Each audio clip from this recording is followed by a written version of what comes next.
Hello friends, welcome to Deepti job update channel. Friends, Bharat heavy electronics limited BHEL అంటారు friends. ఇది మనకి Hyderabad unit కూడా ఉంది. దీంట్లో పర్మనెంట్ పొజిషన్స్ అయితే పడ్డాయి. 150 ఇంజనీర్ ట్రైనీ జాబ్స్ అయితే ఉన్నాయి. సో నేను ఆల్రెడీ డీటెయిల్డ్ నోటిఫికేషన్ అయితే ఎక్స్ప్లెయిన్ అయితే చేశాను. ఎవరెవరు అప్లై చేసుకోవాలి, ఎన్ని వేకెన్సీస్ ఉన్నాయి అన్నీ క్లియర్గా మెన్షన్ చేశాను. ఇక్కడ చూడండి, టెంటేటివ్ ప్లేస్ ఆఫ్ పోస్టింగ్లో మెకానికల్ వాళ్ళకి హైదరాబాద్ ఉంది, వైజాగ్ ఉంది. అలాగా ఎలక్ట్రికల్ వాళ్ళకి కూడా హైదరాబాద్, వైజాగ్లో అయితే ఉన్నాయి. సో ఇలా మీకు రోల్ని బట్టి అయితే వేకెన్సీస్ అయితే ఉన్నాయి. సో మీరు ఇంజనీరింగ్ ట్రైనింగ్ దేంట్లో కంప్లీట్ చేయాలి, అలాగే అన్నీ క్లియర్గా వీడియోలో ఎక్స్ప్లెయిన్ అయితే చేశాను ఫ్రెండ్స్. ప్రీవియస్గా ఆల్రెడీ నేను BHEL వీడియో అనేది చేశాను. సో ఆ వీడియోలో ఎక్స్ప్లెయిన్ అయితే చేశాను. ఇప్పుడైతే క్విక్గా ఒక్కసారి చూద్దాము. Engineering training mechanical, electrical, civil, electronics, chemical, మెటలర్జీలో బ్యాచిలర్ డిగ్రీ చేసితే ఉండాలి. లేదా 5 years ఇంటిగ్రేటెడ్ మాస్టర్ డిగ్రీ కానీ డ్యూయల్ డిగ్రీ ప్రోగ్రామ్ కానీ చేసితే ఉండాలి కన్సర్న్డ్ దాంట్లో. సో మీ ఏజ్ అనేది 27 years అయితే ఉండాలి. So candidate having 2 years full time post graduation ఉంటే మాత్రం 29 years ఉండాలి. సూపర్వైజర్ ట్రైనీ అయితే మెకానికల్, ఎలక్ట్రికల్, సివిల్, ఎలక్ట్రానిక్స్లో చేసితే ఉండాలి. వీళ్ళైతే డిప్లొమా ఇంజనీరింగ్, సివిల్ కానీ, ఎలక్ట్రికల్ కానీ, ఎలక్ట్రానిక్స్ చేసి మినిమం 65% మార్క్స్తో ఉండి 27 years ఏజ్ అయితే ఉండాలి. క్లియర్గా మెన్షన్ చేశారు. సో మెకానికల్ వాళ్ళు ఏ ట్రేడ్స్లో మెకానికల్కి సంబంధించింది చేయాలి, డిసిప్లిన్ ఆఫ్ ఇంజనీరింగ్కి.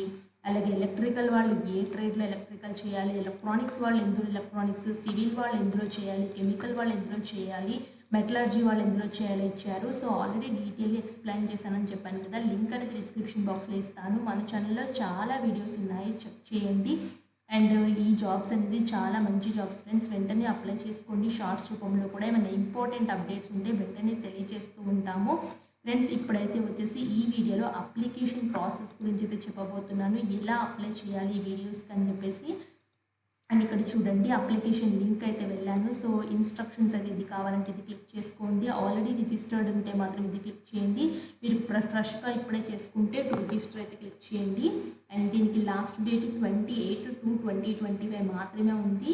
అండ్ దీని ఈ లోపల మీరు అప్లై చేయాలి. ఇక్కడ చూడండి, రిజిస్టర్ అనే లింక్ని క్లిక్ చేసినట్లయితే ఈ విధంగా అయితే ఓపెన్ అవుతుంది.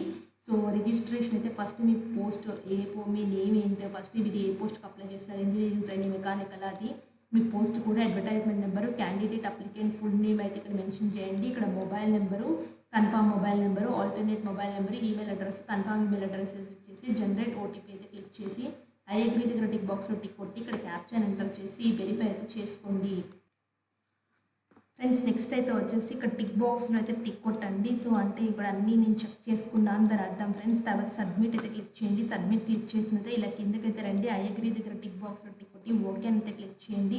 ఓకే అని క్లిక్ చేయడంతో ఇక్కడ రిజిస్ట్రేషన్ నెంబర్ అయితే అలాట్ అయింది ఫ్రెండ్స్. రిజిస్ట్రేషన్ నెంబర్ అయితే సేవ్ చేసి పెట్టుకోండి. అండ్ ఫర్దర్ రిఫరెన్స్ కోసం అని చెప్పేసి క్లియర్గా మెన్షన్ చేశారు. మీకు మెయిల్ కూడా వస్తుంది. సో నేనైతే క్లోజ్ చేస్తున్నాను. తర్వాత ఇక్కడ చూడండి, అప్లికేషన్ నేను ఇచ్చిన డీటెయిల్స్ అన్నీ క్లియర్గా అయితే వస్తాయి. ఇక్కడ గో టు అప్లికేషన్ ఫామ్ ఉంది కదా, దాన్ని క్లిక్ చేసినట్లయితే ఇక్కడ మీ అప్లికేషన్ ఫామ్కి అయితే లోడింగ్ అయితే చేస్తుంది. సో వెయిట్ చేయండి ఫ్రెండ్స్, ఒక 1 minute వెయిట్ చేస్తే లోడింగ్ కంప్లీట్ అయితే అయిపోతుంది. సో 100% లోడ్ అయితే అవ్వాలి. సో వన్స్ లోడ్ అయిన తర్వాత ఇలా ఉంటుంది. Personal details, communication details, qualification, experience details, documents and payment step ఇవన్నీ వస్తాయి. సో అప్లికేషన్ నెంబర్ అయితే ఆల్రెడీ జనరేట్ అయింది. పోస్ట్ కోడ్ నెంబర్ 1కి అప్లై చేస్తున్నాను. సో సెలెక్ట్ జెండర్ సెలెక్ట్ చేసుకోమంటుంది. అలాగే డేట్ ఆఫ్ బర్త్కి సెలెక్ట్ చేసుకోండి. మీరు నేషనల్ సిటిజన్ ఆఫ్ ఇండియా అయితే సెలెక్ట్ చేస్తున్నాను. సో జమ్మూ కాశ్మీర్ డొమిసైల్ అయితే ఉంటున్నారా అని అయితే అడుగుతుంది. నేను నో అని పెడుతున్నాను. Do you have 2 years full time post graduation engineering, business administration, మేనేజ్మెంట్లో ఉన్నవాళ్ళు వేసి పెట్టండి, లేకపోతే నో.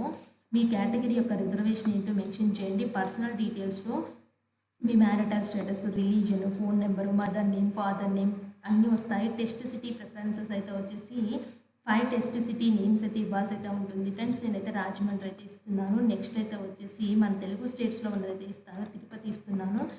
నెక్స్ట్ అయితే వచ్చేసి విజయవాడ ఉంది, హైదరాబాద్ అయితే ఉంది. సో మీరు ఏది దగ్గర సెలెక్ట్ చేసుకుంటారో, మీకు ఏది దగ్గర అయితే అదైతే ఇవ్వండి ఫ్రెండ్స్. సో ఇక్కడ బెంగళూరు అయితే ఇస్తున్నాను నేను. నెక్స్ట్ అయితే వచ్చేసి కిందకి ఇలా వచ్చినట్లయితే కింద ఇంకా మన తెలుగు స్టేట్స్ ఏమున్నాయో చూసుకుంటున్నాను. వైజాగ్ అయితే ఇస్తున్నాను ఇలాగా. సో ఇలా తెలుగు స్టేట్స్, ఆ person with bench mark disability అంటే నో అని పెడతాను. ఎక్స్ సర్వీస్ మ్యాన్ అంటే నో. మీరు డిపార్ట్మెంట్ ఎంప్లాయ్ క్యాండిడేట్స్ అంటే నేను నో అయితే పెడుతున్నాను. సో ఈ డీటెయిల్స్ అన్నీ ఇచ్చేసి సేవ్ అండ్ నెక్స్ట్కి అయితే వెళ్ళండి ఫ్రెండ్స్ నెక్స్ట్ అయితే కమ్యూనికేషన్ డీటెయిల్స్కి అయితే వచ్చింది. కరస్పాండెన్స్ యాజ్ అడ్రస్ అంటే మీరు ఇప్పుడు ప్రజెంట్ ఎక్కడ నివసిస్తున్నారో అది రాయండి. పర్మనెంట్ అడ్రస్ అంటే పర్మనెంట్గా మీ సొంత ఊరు అడ్రస్ రాయండి. రెండు ఒకటే సేమ్ అయితే మాత్రం టిక్ బాక్స్లో టిక్ కొట్టినట్టయితే రెండు సేమ్ డిస్ప్లే అయిన తర్వాత సేవ్ అండ్ నెక్స్ట్కి అయితే వెళ్ళండి. ఫ్రెండ్స్ నెక్స్ట్ క్వాలిఫికేషన్ డీటెయిల్స్ అయితే వచ్చింది. క్వాలిఫికేషన్లో 10th class 12th class details and ఇంకా ఎసెన్షియల్ క్వాలిఫికేషన్లో మీరు ఇంజనీరింగ్ ఏ స్ట్రీమ్లో కంప్లీట్ చేశారు ఆ డీటెయిల్స్ అయితే ఇవ్వండి. ఎంత పర్సంటేజ్, ఏం స్పెషలైజేషన్, ఎన్ని మార్క్స్ వచ్చాయి, ఇంకా అడిషనల్ క్వాలిఫికేషన్స్, మీరు పోస్ట్ ప్రిఫరెన్సెస్ అయితే ఇవ్వాల్సి అయితే ఉంటుంది. పోస్ట్ ప్రిఫరెన్సెస్లో ఫస్ట్ ఇక్కడ ఇచ్చారు కదా మీకు పోస్ట్ ఎక్కడ ఇస్తారు, వైజాగ్లో ఇవ్వాలా, లేకపోతే సదరన్ రీజన్లో కావాలా, లేకపోతే నార్థన్ రీజన్లో కావాలా, వెస్ట్రన్ రీజన్లో కావాలా, ఇక్కడ ఇచ్చిన 8 ప్రిఫరెన్సెస్ అయితే మీరైతే ఇవ్వాల్సి అయితే ఉంటుంది ఫ్రెండ్స్ కంపల్సరీగా. సో మీరు ఏ ప్రిఫరెన్సెస్ ఏది కావాలి, ఏది ముందు కావాలి, ఏది వద్దు అది సెలెక్ట్ చేసుకోవాల్సి అయితే ఉంటుంది.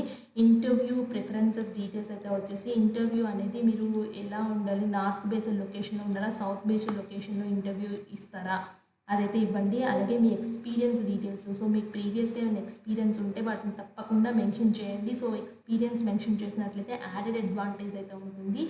సో ఒకటి కంటే ఎక్కువ కంపెనీలో పనిచేస్తే యాడ్ న్యూరో అని క్లిక్ చేసుకుని మీరైతే ఎక్స్పీరియన్స్ ఇచ్చి సేవ్ అండ్ నెక్స్ట్కి అయితే వెళ్ళండి. ఫ్రెండ్స్ నెక్స్ట్ అయితే వచ్చేసి లాస్ట్ స్టెప్ డాక్యుమెంట్ స్టెప్కి అయితే వచ్చాము. ఇక్కడ స్కానర్డ్ కాపీ ఆఫ్ పాస్పోర్ట్ సైజ్ ఫోటోని అప్లోడ్ చేయాలి. సో సిగ్నేచర్ని ఇక్కడ అప్లోడ్ చేయాలి. 10th class certificate, essential qualification certificates, అలాగే అడిషనల్ క్వాలిఫికేషన్స్ ఏమన్నా మీరు ఇస్తే ఆ సర్టిఫికేట్స్ అయితే ఇవ్వాలి. నేను టోటల్ అయితే 1072 రూపీస్ పే చేయాలని క్లియర్గా మెన్షన్ చేశారు. చూస్ పేమెంట్ మోడ్ ఆన్లైన్ అయితే పే చేయాలని అయితే అనుకుంటున్నాను. సో డిక్లరేషన్ దగ్గర ఇక్కడ అన్ని టిక్ బాక్స్లో టిక్ కొట్టేస్తే సో నేను అన్నీ కరెక్ట్గా ఇచ్చాను. ఇక్కడ ఇచ్చిన క్యాప్చాని ఎంటర్ చేసి సబ్మిట్ అయితే చేయండి. ఒకవేళ ఏమైనా మిస్టేక్స్ కనిపిస్తే ప్రివ్యూ ఆప్షన్లో మీరు ఇచ్చిన అన్ని డీటెయిల్స్ చెక్ చేసుకోవచ్చు. కాబట్టి మిస్టేక్స్ ఏమైనా ఉంటే ప్రివ్యూలో సరి చేసుకోవచ్చు. వన్స్ సబ్మిట్ చేస్తే మిస్టేక్ సరి చేసుకోవడానికి అయితే రాదు. సో ఇవన్నీ యాడ్ చేసిన తర్వాత ఇవన్నీ పీడిఎఫ్ ఫార్మాట్లో అయితే ఉంటాయి ఫ్రెండ్స్. ఫోటో అప్లోడ్ చేసి సిగ్నేచర్ అప్లోడ్ చేసి మిగతా అన్ని పీడిఎఫ్ ఫార్మాట్స్లో అప్లోడ్ అయితే చేయండి.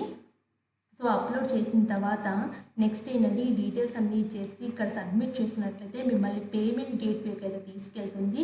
సో మీరు డెబిట్ కార్డ్ ద్వారా పే చేస్తారా, క్రెడిట్ కార్డ్ ద్వారా పే చేస్తారా, ఎలా పే చేస్తారో అడుగుతుంది. సో ఆ విధంగా అయితే పే అయితే చేయండి. సో ఫ్రెండ్స్ ఇక్కడ చూడండి ఫోటోగ్రాఫ్ అని క్లిక్ చేయడంతో ఫోటోగ్రాఫ్ సైజ్ ఎంత ఉండాలి, 100 KB 200 KB ఉండాలి, ఎంత DPI రిజల్యూషన్ ఉండాలి. సో బ్రౌజ్ అండ్ అప్లోడ్లోకి వెళ్ళేసి అప్లోడ్ ఫోటోగ్రాఫ్ క్లిక్ చేసినట్లయితే ఇక్కడ అప్లోడ్ అయితే అవుతుంది. అదేవిధంగా 10th క్లాస్ మార్క్ షీట్ దగ్గర క్లిక్ చేసినట్లయితే మ్యాక్సిమం 1 MB ఫైల్ సైజ్ అయితే ఉండాలి. సో ఫైల్ ఇక్కడ అప్లోడ్ చేసి ఇక్కడ 10th క్లాస్ అని చెప్పేసి క్లిక్ చేయండి. అలాగా సో నెక్స్ట్ ఇక్కడ ఎసెన్షియల్ క్వాలిఫికేషన్స్ ఏమైనా ఉంటే వాటిని మెన్షన్ చేసి అప్లోడ్ చేసినట్లయితే ఇక్కడ మీకు క్లియర్గా డిస్ప్లే అయితే అవుతాయి. సో ఇవన్నీ అప్లోడ్ చేసి సబ్మిట్ చేసినట్లయితే గేట్వేకి తీసుకెళ్తుందని చెప్పాను కదా. సో ఆ గేట్వేలో మీరు amount credit card, net banking, UPI ఏ విధంగా అయినా ఆ 1072 రూపీస్ పే చేయొచ్చు. మీకు ఏదైనా డౌట్ ఉంటే మిస్టేక్స్ చేయకుండా కామెంట్ బాక్స్లో కామెంట్ చేయండి, తప్పకుండా రిప్లై అయితే ఇస్తాను. ఇలాంటి మరిన్ని అప్డేట్స్ కోసం మన ఛానల్ని సబ్స్క్రైబ్ చేయండి. Thanks for watching.